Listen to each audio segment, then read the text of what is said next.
નમસ્કાર વિદ્યાર્થી મિત્રો, કેમ છો? મજામાં છો ને? આપણે આજે વિજ્ઞાનમાં એકમ 9 એટલે કે પ્રાણીઓમાં પ્રજનન વિશે ભણીશું. તમે બધા સજીવ અને નિર્જીવ વચ્ચેનો તફાવત બરાબર સમજતા જ હશો. તો તમારામાંથી કોઈ મને કહી શકશો કે સજીવ હોવાના મૂળભૂત લક્ષણો કયા કયા છે? Very good. શ્વસન, ઉત્સર્જન, પ્રજનન, પ્રચલન એ બધા સજીવ હોવાના મૂળભૂત લક્ષણો છે. આપણે ધોરણ 7માં ભણી ગયા કે શ્વસનના બે પ્રકાર, જારક શ્વસન અને અજારક શ્વસન. ઓક્સિજનની હાજરીમાં થતા શ્વસનને જારક શ્વસન કહેવાય છે અને ઓક્સિજનની ગેરહાજરીમાં થતા શ્વસનને અજારક શ્વસન કહેવાય છે. એ જ રીતે પ્રચલન, એક જગ્યાએથી બીજી જગ્યાએ થતા સ્થળાંતરને પ્રચલન કહેવામાં આવે છે. હલનચલન અને પ્રચલનમાં ભેદ છે મિત્રો. પવન આવે અને કોઈ વસ્તુ હલે તો એને સજીવ ન કહેવાય. પોતાની જાતે જ એક જગ્યાએથી બીજી જગ્યાએ સ્થળાંતર થતું હોય તો એને સજીવનું લક્ષણ કહેવાય. એવી જ રીતે ઉત્સર્જન, સજીવ શરીરમાં ઉત્પન્ન થતા નકામા કચરાને બહાર નિકાલ કરવાની પ્રક્રિયા, એને ઉત્સર્જન કહેવામાં આવે છે. હવે આપણે પ્રજનનની પ્રક્રિયા ભણવાની છે. કોઈ પણ સજીવ પોતાના જેવો જ બીજો સજીવ ઉત્પન્ન કરે છે. આ પ્રક્રિયાને પ્રજનન કહેવામાં આવે છે. વિદ્યાર્થી મિત્રો, પ્રજનનની ક્રિયા વનસ્પતિ અને પ્રાણીઓ બંનેમાં થતી હોય છે. વનસ્પતિમાં થતી પ્રજનનની ક્રિયાને વાનસ્પતિક પ્રજનન કહેવામાં આવે છે અને પ્રાણીઓમાં થતી પ્રજનનની ક્રિયાને પ્રાણીજ પ્રજનન કહેવામાં આવે છે. વનસ્પતિમાં થતા વાનસ્પતિક પ્રજનનને બે વિભાગમાં વહેંચવામાં આવે છે, લિંગી પ્રજનન અને અલિંગી પ્રજનન. એવી જ રીતે પ્રાણીઓમાં થતા પ્રજનનને પણ બે વિભાગમાં વહેંચવામાં આવે છે, લિંગી પ્રજનન અને અલિંગી પ્રજનન. વિદ્યાર્થી મિત્રો, પ્રજનન શા માટે જરૂરી છે? પ્રજનનનું મહત્વ શું છે?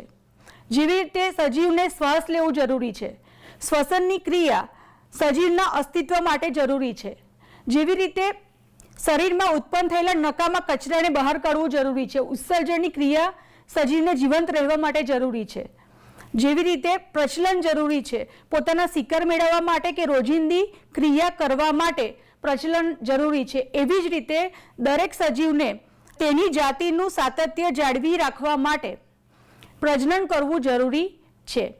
દરેક સજીવ પોતાના જેવો બીજો સજીવ ઉત્પન્ન કરે છે.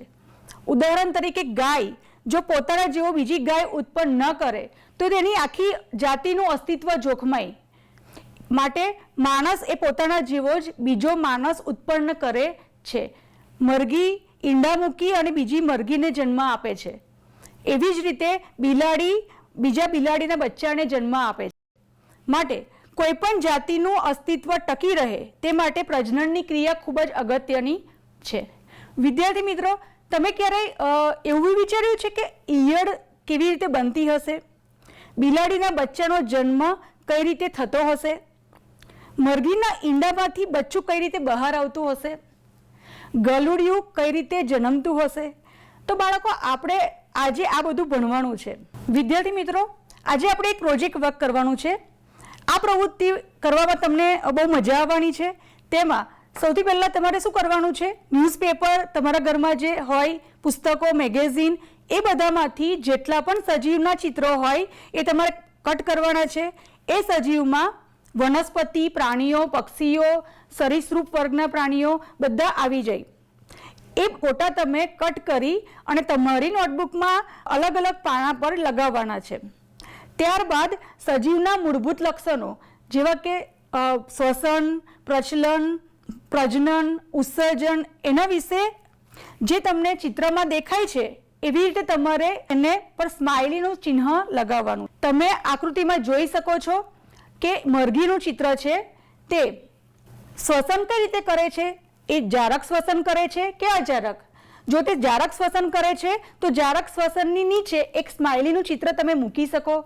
એવી જ રીતે પ્રચલન, તો પ્રચલન સજીવ કઈ રીતે કરે છે? ચાલીને, ઉડીને, સરકીને. તો જે પ્રકારનું પ્રચલન એ સજીવ કરતો હોય તેની નીચે તમે સ્માઇલીનું ચિહ્ન મૂકી શકો છો. આગળ પ્રજનન, તો પ્રજનન એ કઈ રીતે કરે છે? ઈંડા મૂકીને, બચ્ચાને જન્મ આપીને, લાર્વા સ્વરૂપે કે ટેડપોલ સ્વરૂપે. તો જે પ્રકારે પ્રજનન કરતું હોય તો એ પ્રક્રિયાની નીચે તમે સ્માઇલી મૂકી શકો છો. એવી જ રીતે ઉત્સર્જનની ક્રિયા. તો ઉત્સર્જન જે તે સજીવ કઈ રીતે કરે છે? તો એ સજીવ ઉત્સર્જન પરસેવાના સ્વરૂપે કરે છે, અર્ધઘન સ્વરૂપે કરે છે, ઘન સ્વરૂપે કરે છે કે પછી પ્રવાહી સ્વરૂપે કરે છે?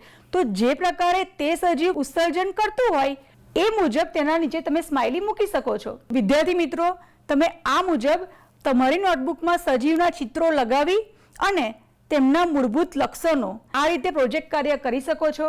તમને આ પ્રોજેક્ટ કાર્ય કરવાની બહુ મજા આવશે. બીજું કે તમને સજીવની લક્ષણોમાં, તેની જીવનશૈલીમાં, તેમની શરીર રચનામાં કેટલું બધું વૈવિધ્ય છે એ વસ્તુ જાણવા મળશે. તમે આ બધા પ્રકારના સજીવો માટે આ પ્રોજેક્ટ કાર્ય બનાવી શકો છો. વિદ્યાર્થી મિત્રો, પ્રજનનની ક્રિયા વનસ્પતિમાં પણ થાય છે અને પ્રાણીમાં પણ થાય છે. વનસ્પતિમાં થતી પ્રજનન ક્રિયા આપણે ભણ્યા વાનસ્પતિક પ્રજનન. હવે આપણે લિંગી પ્રજનન વિશે ભણીશું. વનસ્પતિમાં જેવી રીતે પુષ્પો એ પ્રજનન અંગ છે, તેમાં પુંકેસર એ નર પ્રજનન અંગ અને સ્ત્રીકેસર એ માદા પ્રજનન અંગ છે. તેવી જ રીતે મનુષ્યમાં પણ નર પ્રજનન અંગો અને માદા પ્રજનન અંગો આવેલા હોય છે. નર પ્રજનન અંગો એ નરજન્યુઓ ઉત્પન્ન કરે છે, માદા પ્રજનન અંગો એ માદા જન્યુઓ ઉત્પન્ન કરે છે. આ નરજન્યુઓ અને માદા જન્યુઓ એમનું જોડાણ થઈ અને યુગ્મનજ બને છે. આ યુગ્મનજનો તબક્કાવાર વિકાસ થઈ અને ગર્ભનું નિર્માણ થાય છે અને આ ગર્ભમાંથી નવા સજીવ ઉત્પન્ન થાય છે. તો મિત્રો, આ મુજબ જે પ્રકારના પ્રજનનમાં નરજન્યુ અને માદા જન્યુનું જોડાણ થતું હોય તો આ પ્રકારના પ્રજનનને લિંગી પ્રજનન તરીકે ઓળખવામાં આવે છે. વિદ્યાર્થી મિત્રો, હવે આપણે નર પ્રજનન અંગો વિશે ભણીશું. તમે આકૃતિ જોઈ શકો છો એ નર પ્રજનન તંત્રની છે. તેમાં આ મૂત્રાશય અંગ આવેલું છે. એની નીચે જે નળી જેવો ભાગ છે તેને મૂત્રવાહિની કહેવામાં આવે છે. ત્યાર પછીનું અંગ છે શુક્રાશય. ત્યાર પછી પ્રોસ્ટેટ ગ્રંથિ આવેલી છે. શુક્રકોષોનું વહન કરતી જે નળી છે એને કહેવાય છે શુક્રવાહિની. આ જે ભાગ છે એને કહેવાય છે મૂત્રજનન માર્ગ. ત્યાર પછી આ શુક્રપિંડ છે. શુક્રપિંડ એ એક જોડમાં આવેલી હોય છે, એટલે કે બે શુક્રપિંડ આવેલા હોય છે. તેની ઉપરના ભાગને અધિવૃષણ નલિકા તરીકે ઓળખવામાં આવે છે. આ જે ભાગ છે એને વૃષણ કોથળી કહેવામાં આવે છે. ત્યારબાદ આ જે ભાગ છે એને શિશ્ન કહેવામાં આવે છે અને જેમાંથી શુક્રકોષો બહાર આવે છે એને કહેવાય છે નરજનન છિદ્ર. વિદ્યાર્થી મિત્રો, તમારે નર પ્રજનન અંગોમાં 3 મુખ્ય ભાગ યાદ રાખવાના છે. એમાં પહેલું છે એક જોડ શુક્રપિંડ, બીજું છે શુક્રવાહિની અને ત્રીજું છે શિશ્ન. તો વિદ્યાર્થી મિત્રો, આપણે આ 3 ભાગો વિશે ભણવાનું છે. નર પ્રજનન તંત્રમાં મુખ્ય અંગ છે એક જોડ શુક્રપિંડ જે નરજન્યુઓ ઉત્પન્ન કરે છે. શુક્રપિંડ એ લાખોની સંખ્યામાં શુક્રકોષો ઉત્પન્ન કરે છે. વિદ્યાર્થી મિત્રો, હવે આ માનવ શુક્રકોષની આકૃતિ છે.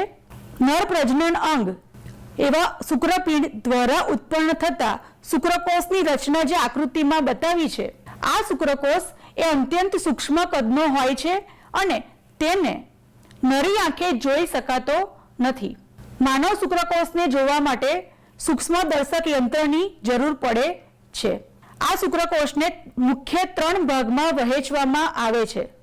સૌથી ઉપરના ભાગને શીર્ષ કહેવામાં આવે છે, વચ્ચેના ભાગને મધ્ય ભાગ કહેવામાં આવે છે અને સૌથી નીચેના ભાગને પૂંછડી કહેવામાં આવે છે.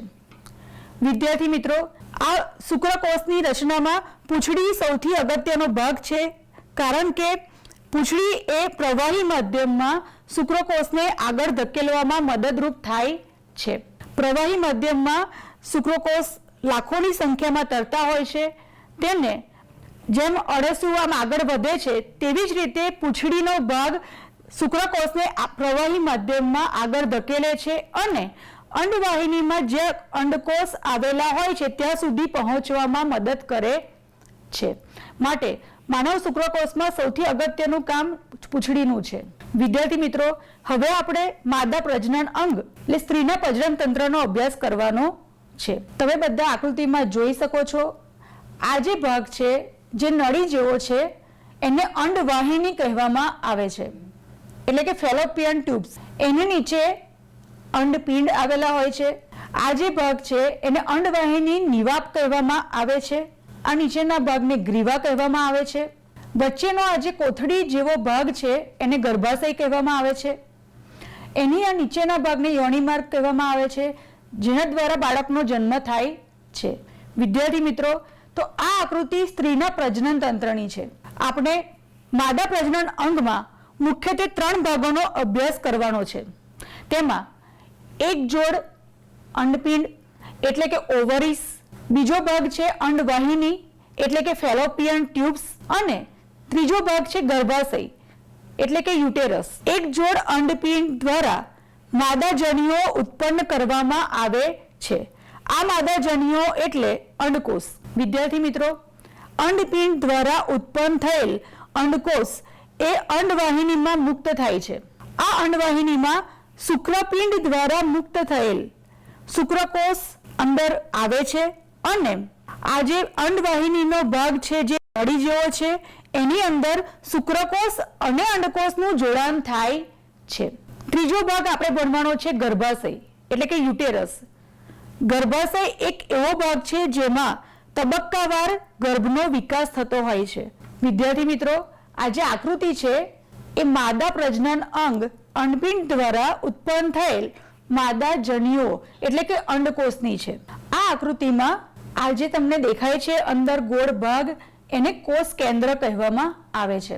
વિદ્યાર્થી મિત્રો, અલગ અલગ પ્રાણીઓમાં આ અંડકોષ અલગ અલગ કદના હોય છે. સહમૃગનું નામ સાંભળ્યું હશે, ક્યાંક ન્યૂઝપેપરમાં કે પુસ્તકમાં તમે એનું ચિત્ર પણ નિહાળ્યું હશે.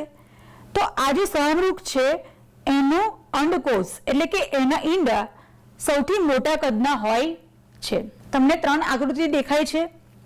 એમાં જમણી બાજુની સૌથી પહેલી આકૃતિ એ માનવ અંડકોષની છે, જે અત્યંત સૂક્ષ્મ કદના હોય છે, જે નરી આંખે પણ જોઈ શકાતા નથી. જ્યારે પહેલી આકૃતિ છે મરઘીના ઈંડાની છે, જે માનવ અંડકોષ કરતા ઘણી મોટા કદના હોય છે. જ્યારે વચ્ચેની આકૃતિ જે તમને દેખાય છે એ સહમૃગના ઈંડા છે. તમે જોઈ શકો છો કે મરઘીના ઈંડા અને માનવ અંડકોષ કરતા ઘણા મોટા કદના છે. એટલે કે સહમૃગના અંડકોષ એ બધા પ્રાણીઓમાં સૌથી મોટા કદના હોય છે.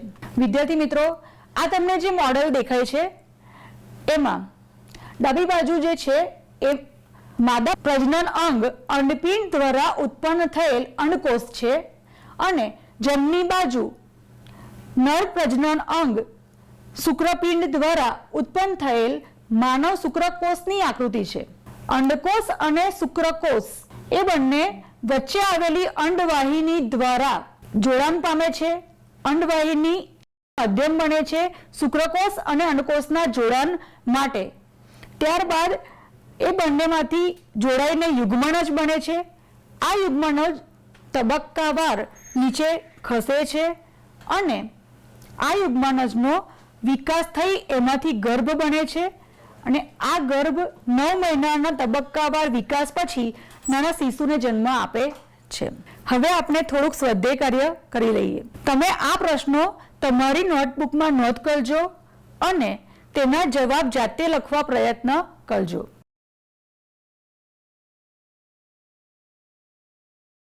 વિદ્યાર્થી મિત્રો, આપણે આગળના ભાગમાં ફલનની ક્રિયા વિશે ભણીશું. એમાં પણ તમને મજા આવશે. આવજો. કેમ છો વિદ્યાર્થી મિત્રો? મજામાં ને? દીકરાનો મારનાર એકમના અંકમાં તમારું હાર્દિક સ્વાગત છે. તો ચાલો હવે આ એકમમાં આવતા અઘરા શબ્દોના અર્થની આપણે જાણકારી મેળવીએ. સાથે સાથે તમારું ગુજરાતીનું પાઠ્યપુસ્તક ખુલ્લું રાખજો. શબ્દ સમજૂતી. કોરે મોરે અર્થાત આજુબાજુ અથવા ફરતે. હવે તેનો વાક્ય પ્રયોગ જોઈએ. ભગવાન શ્રી કૃષ્ણની કોરે મોરે ગોપીઓ રાસ રમે છે. અર્થાત ભગવાન શ્રી કૃષ્ણની આજુબાજુ ગોપીઓ રાસ રમે છે. ગોપીઓ ભગવાન શ્રી કૃષ્ણની ફરતે રાસ રમે છે. આગળનો શબ્દ છે હેડી હેડીના અર્થાત સરખે સરખા. હવે તેનો વાક્ય પ્રયોગ જોઈએ. મેળામાં હેડી હેડીના યુવાનો સાથે ફરવા જાય છે. અર્થાત મેળામાં સરખે સરખા યુવાનો સાથે ફરવા જાય છે. આગળનો શબ્દ છે પરબ અર્થાત પર્વ અથવા તહેવાર. હવે તેનો વાક્ય પ્રયોગ જોઈએ. રક્ષાબંધન ભાઈ બહેન માટેનું પરબ છે અર્થાત રક્ષાબંધન ભાઈ બહેન માટેનો પર્વ છે. રક્ષાબંધન ભાઈ બહેન માટેનો તહેવાર છે. આગળનો શબ્દ છે ગુલતાન અર્થાત મશગુલ. હવે તેનો વાક્ય પ્રયોગ જોઈએ. નવરાત્રિમાં ખેલૈયાઓ ગરબા રમવામાં ગુલતાન હોય છે અર્થાત નવરાત્રિમાં ખેલૈયાઓ ગરબા રમવામાં મશગુલ હોય છે. આગળનો શબ્દ છે રોળવું અર્થાત રગદોળવું. અહીં રંગ છાંટીને ખૂબ રંગવું. હવે તેનો વાક્ય પ્રયોગ જોઈએ. ધૂળેટીના તહેવારમાં ઘેરૈયા એકબીજાને રોળે છે અર્થાત ધૂળેટીના તહેવારમાં ઘેરૈયા એકબીજાને રગદોળે છે. ધૂળેટીના તહેવારમાં ઘેરૈયા એકબીજાને રંગ છાંટીને ખૂબ રંગે છે. આગળનો શબ્દ છે ગોઠ અર્થાત ગોઠ અથવા ભેટ. ખાસ કરીને હોળીના દિવસોમાં ગુલાલ રંગ વગેરે છાંટનારને અપાય છે તે. હવે તેનો વાક્ય પ્રયોગ જોઈએ. હોળીના તહેવારમાં બાળકો ગોઠ માંગે છે અર્થાત હોળીના તહેવારમાં બાળકો ગોઠ માંગે છે. હોળીના તહેવારમાં બાળકો ભેટ માંગે છે. આગળનો શબ્દ છે બાસ્તા જેવું અર્થાત ખૂબ ધોળું અને સ્વચ્છ. બાસ્તો એટલે એક જાતનું સુતરાઉ કાપડ. હવે તેનો વાક્ય પ્રયોગ જોઈએ. રમણભાઈ ધોળું બાસ્તા જેવું કેડિયું પહેરે છે અર્થાત રમણભાઈ ખૂબ ધોળું અને સ્વચ્છ કેડિયું પહેરે છે. આગળનો શબ્દ છે પાસાબંધી અર્થાત કસવાળું અંગરખું, બંડી વગેરે ભીડવાની દોરી બટનને બદલે કસ તરીકે ઓળખાય છે. હવે તેનો વાક્ય પ્રયોગ જોઈએ. મહેમાને પાસાબંધી કેડિયું પહેરેલું છે અર્થાત મહેમાને કસવાળું કેડિયું પહેરેલું છે. આગળનો શબ્દ છે દોરણું અર્થાત બોરિયું અથવા બટન. હવે તેનો વાક્ય પ્રયોગ જોઈએ. ચારણે 3 દોરણાવાળી ચોરણી પહેરી છે અર્થાત ચારણે 3 બોરિયાવાળી ચોરણી પહેરી છે. આગળનો શબ્દ છે બગસરા અર્થાત અમરેલી જિલ્લાનું એક ગામ. હવે તેનો વાક્ય પ્રયોગ જોઈએ. અમરનું મૂળ ગામ બગસરા છે અર્થાત અમરનું મૂળ ગામ અમરેલી જિલ્લાનું એક ગામ બગસરા છે. આગળનો શબ્દ છે પછેડી અર્થાત ઓઢવાની જાડી ચાદર. હવે તેનો વાક્ય પ્રયોગ જોઈએ. શિયાળામાં અજય પછેડી ઓઢે છે અર્થાત શિયાળામાં અજય ઓઢવાની જાડી ચાદર ઓઢે છે. આગળનો શબ્દ છે વહરું અર્થાત કદરૂપું. હવે તેનો વાક્ય પ્રયોગ જોઈએ. ધૂળેટીના તહેવારમાં લોકોના ચહેરા વહરા લાગે છે અર્થાત ધૂળેટીના તહેવારમાં લોકોના ચહેરા કદરૂપા લાગે છે. આગળનો શબ્દ છે સોતું અર્થાત સહિતનું અથવા સાથેનું. હવે તેનો વાક્ય પ્રયોગ જોઈએ. ચારણ ઘેરૈયાથી બચવા મ્યાન સોતી તલવાર વીંઝવા લાગ્યો અર્થાત ચારણ ઘેરૈયાથી બચવા મ્યાન સહિતની તલવાર વીંઝવા લાગ્યો. ચારણ ઘેરૈયાથી બચવા મ્યાન સાથેની તલવાર વીંઝવા લાગ્યો. આગળનો શબ્દ છે જાવા અર્થાત મથામણ. હવે તેનો વાક્ય પ્રયોગ જોઈએ. હરણ સિંહથી પોતાનો જીવ બચાવવા જાવા કરતું હતું અર્થાત હરણ સિંહથી પોતાનો જીવ બચાવવા મથામણ કરતું હતું. આગળનો શબ્દ છે જોખમાવું અર્થાત અહીં જખમાવું અથવા ઘાયલ થવું. હવે તેનો વાક્ય પ્રયોગ જોઈએ. યુદ્ધમાં રાજા જોખમાયા હતા અર્થાત યુદ્ધમાં રાજા જખમાયા હતા. યુદ્ધમાં રાજા ઘાયલ થયા હતા. આગળનો શબ્દ છે હળી અર્થાત દોટ. હવે તેનો વાક્ય પ્રયોગ જોઈએ.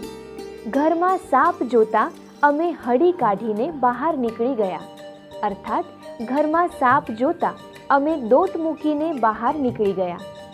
આગળનો શબ્દ છે કુંભાથળ અર્થાત કુંભ સ્થળ અથવા હાથીના માથા પર બે બાજુ ઉપસી આવેલો ભાગ. હવે તેનો વાક્ય પ્રયોગ જોઈએ. મંદોદર ખાનની ઘોડી હાથીના કુંભાથળ માથે ડાબા માંડે તેવી હતી. અર્થાત મંદોદર ખાનની ઘોડી હાથીના કુંભ સ્થળ માથે ડાબા માંડે તેવી હતી. આગળનો શબ્દ છે ડાબો અર્થાત ઘોડાનો ડાબલો અથવા નાળ. હવે તેનો વાક્ય પ્રયોગ જોઈએ. ઘોડાને ડાબો પહેરાવવામાં આવે છે અર્થાત ઘોડાને ડાબલો એટલે કે નાળ પહેરાવવામાં આવે છે. આગળનો શબ્દ છે રાંગમાં લેવી અર્થાત સવાર થવું. હવે તેનો વાક્ય પ્રયોગ જોઈએ. જંગલમાં ફરવા માટે રવિએ ઘોડીને રાંગમાં લીધી અર્થાત જંગલમાં ફરવા માટે રવિ ઘોડી પર સવાર થયો. આગળનો શબ્દ છે તામા ને તામા અર્થાત ઉશ્કેરાટમાં. હવે તેનો વાક્ય પ્રયોગ જોઈએ. લોકોએ તામા ને તામા સિંહ પર હુમલો કરી દીધો અર્થાત લોકોએ ઉશ્કેરાટમાં સિંહ પર હુમલો કરી દીધો. આગળનો શબ્દ છે લોટકો અર્થાત શક્તિવાળો. હવે તેનો વાક્ય પ્રયોગ જોઈએ. ગામડાના યુવાનો લોટકા હોય છે અર્થાત ગામડાના યુવાનો શક્તિવાળા હોય છે. આગળનો શબ્દ છે મર્મમાં કહેવું અર્થાત કટાક્ષમાં કહેવું. હવે તેનો વાક્ય પ્રયોગ જોઈએ. સુરેશની ભૂલ સુધારવા રમેશે તેને મર્મમાં કહ્યું. સુરેશની ભૂલ સુધારવા રમેશે તેને કટાક્ષમાં કહ્યું. આગળનો શબ્દ છે ચાનક અર્થાત ઉત્સાહ. હવે તેનો વાક્ય પ્રયોગ જોઈએ. તહેવારના દિવસોમાં લોકોમાં ચાનક જોવા મળે છે અર્થાત તહેવારના દિવસોમાં લોકોમાં ઉત્સાહ જોવા મળે છે. આગળનો શબ્દ છે ચડે ભરાવું અર્થાત જીદ ઉપર આવવું. હવે તેનો વાક્ય પ્રયોગ જોઈએ. વરસાદમાં બાળકોને ભીંજાવાની ના પાડી તો તે ચડે ભરાયા અર્થાત વરસાદમાં બાળકોને ભીંજાવાની ના પાડી તો તે જીદ ઉપર આવી ગયા. આગળનો શબ્દ છે કેર અર્થાત જુલમ. હવે તેનો વાક્ય પ્રયોગ જોઈએ. અંગ્રેજો પ્રજા ઉપર કેર વર્તાવતા અર્થાત અંગ્રેજો પ્રજા ઉપર જુલમ ગુજારતા. આગળનો શબ્દ છે ત્રાગાળું વરણ અર્થાત પોતાની માગણી માટે અથવા ટેક માટે કે મુશ્કેલીના સમયે પોતાનો જીવ કાઢી આપનાર જાતિ. અહીં ચારણ. હવે તેનો વાક્ય પ્રયોગ જોઈએ. કોઈ ત્રાગાળું વરણનો માણસ ડેલીએ આવ્યો છે. આગળનો શબ્દ છે ફાળ ખાવી અર્થાત ડર લાગવો. હવે તેનો વાક્ય પ્રયોગ જોઈએ. સિંહની ગર્જના સાંભળતા ભાવેશે ફાળ ખાધી અર્થાત સિંહની ગર્જના સાંભળતા ભાવેશને ડર લાગ્યો. આગળનો શબ્દ છે જાતિ કરવી અર્થાત માફ કરવું. હવે તેનો વાક્ય પ્રયોગ જોઈએ. જાતિ કરવી એ માણસનો સૌથી મોટો સદ્ગુણ કહેવાય અર્થાત માફ કરવું એ માણસનો સૌથી મોટો સદ્ગુણ કહેવાય. મિત્રો, આ શબ્દોના અર્થ બરાબર રીતે સમજ્યા ને? તો ચાલો હવે રૂઢિપ્રયોગો વિશે જાણીએ. પણ એ પહેલાં એકવાર આ શબ્દોના અર્થ તમે તમારી નોટબુકમાં લખી લો. ત્યારબાદ આપણે રૂઢિપ્રયોગો વિશે શીખીશું.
મિત્રો, તમે આ શબ્દોના અર્થ લખ્યા ને?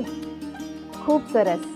તો ચાલો હવે રૂઢિપ્રયોગો અને તેના અર્થ વિશે જાણકારી મેળવીએ. તમારું ગુજરાતીનું પાઠ્યપુસ્તક સાથે સાથે ખુલ્લું રાખજો.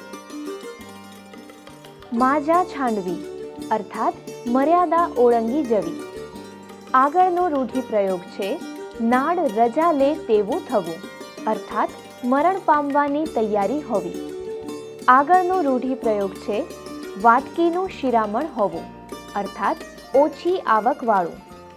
આગળનો રૂઢિપ્રયોગ છે પેટ મોટું હોવું અર્થાત ઉદાર દિલના હોવો.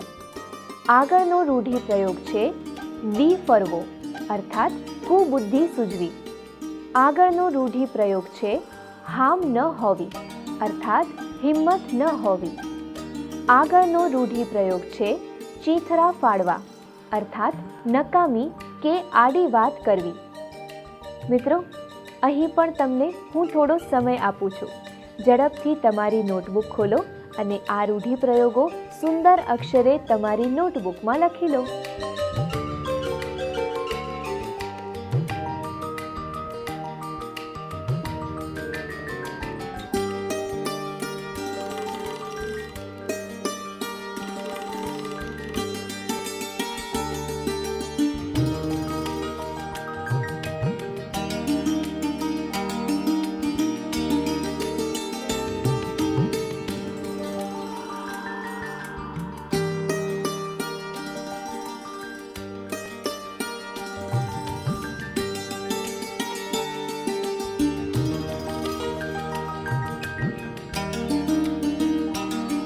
તો બાળ મિત્રો, આજના અંકમાં હવે અહીં અટકીએ. ચાલો આપણે એકવાર યાદ કરી લઈએ કે આજના અંકમાં આપણે શું શીખ્યા. આજના અંકમાં આપણે સૌ પ્રથમ દીકરાનો મારનાર પાઠનું એનિમેશન એટલે કે ચલચિત્ર જોયું. ત્યારબાદ શબ્દ સમજૂતી મેળવી. ત્યાર પછી રૂઢિપ્રયોગો અને તેના અર્થની સમજૂતી મેળવી. મિત્રો, આવતા અંકમાં આપણે આ એકમમાં વધુ શીખીશું. આવતા અંકમાં આ પાઠમાં આપેલ ભાષા સજ્જતા વિશે ભણીશું. ભાષા સજ્જતામાં આપણે સ્વર સંધિ અને વ્યંજન સંધિ વિશે શીખીશું. ત્યારબાદ આ પાઠના અંતે આપેલ અભ્યાસના પ્રશ્નો પર નજર નાખીશું. ત્યારબાદ સ્વાધ્યાયના પ્રશ્નોની ચર્ચા કરીશું અને છેલ્લે પ્રવૃત્તિના પ્રશ્નો પણ જોઈશું. તો મિત્રો, આવતા અંકમાં જલ્દી મળીશું. ત્યાં સુધી આવજો.